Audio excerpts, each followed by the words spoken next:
Debbie Antonelli, and this is the second year that I've been able to be with Missouri Valley, measuring Missouri Valley hoops. Now, my challenge this season is to teach you something that you don't know about the Valley or give you a storyline that you can follow throughout the season. So if I'm not doing that, make sure you tweet me and let me know, because I want to teach you something about the Valley that maybe you didn't know. One of the things about the Missouri Valley is I've always said it's a great coaches league, because in this league, you have to be able to plan and prepare your teams. You've got to be able to execute and play with great discipline, and you have to be able to create playmakers and shot makers. The Missouri Valley coaches are all capable and equipped to do that. That's what makes this league so tough. The other thing besides the coaches that makes this league tough is there is a lot of talent in this league. Now, you know I like offense if you know anything about the way I describe the game.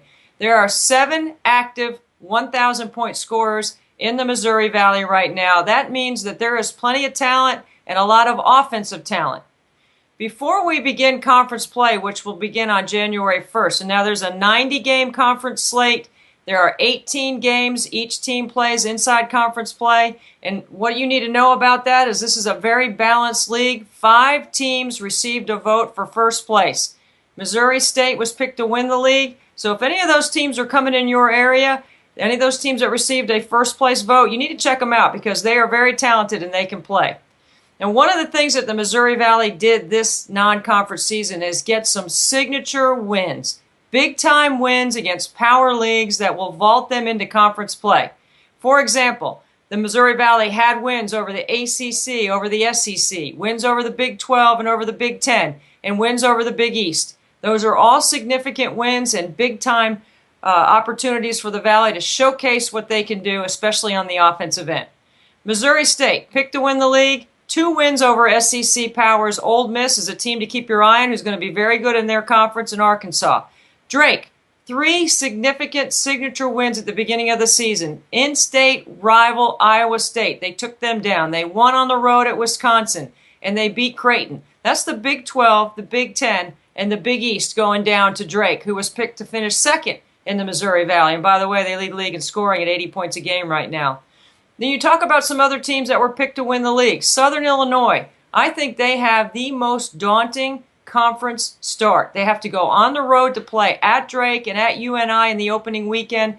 They played a challenging non-conference schedule that put them in a position to be able to be prepared to take that athletic, high-intense, up-tempo offense anchored by Diana Pierre inside to be able to play on the road in that hostile environment that they'll see at Drake and at UNI. And then another team to keep your eye on, Wichita State is starting to get healthy. They're below 500, but they've won 3 of their last 4 games, including an exhibition game that Jody Adams creatively slid into their schedule between Christmas and the New Year. So there's a couple of teams to keep your eye on. Watch how the coaches prepare and the strategy that they bring to the game and their game prep. Watch the talent around the league and think about how important those non-conference signature wins were. There's one that I want to tell you about that I saved for last because this is a special one.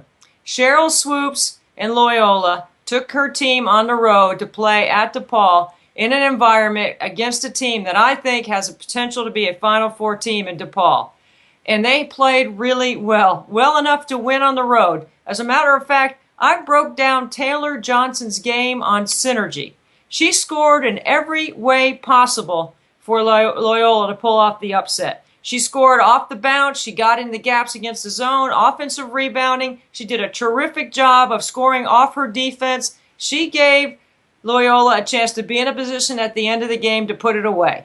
Now, those are a couple of things I hope you'll look forward to watching with the Missouri Valley. I'm looking forward to coming back to give you some more information down the road on why I think the Missouri Valley is worth spending your money on to buy a ticket to see some quality basketball.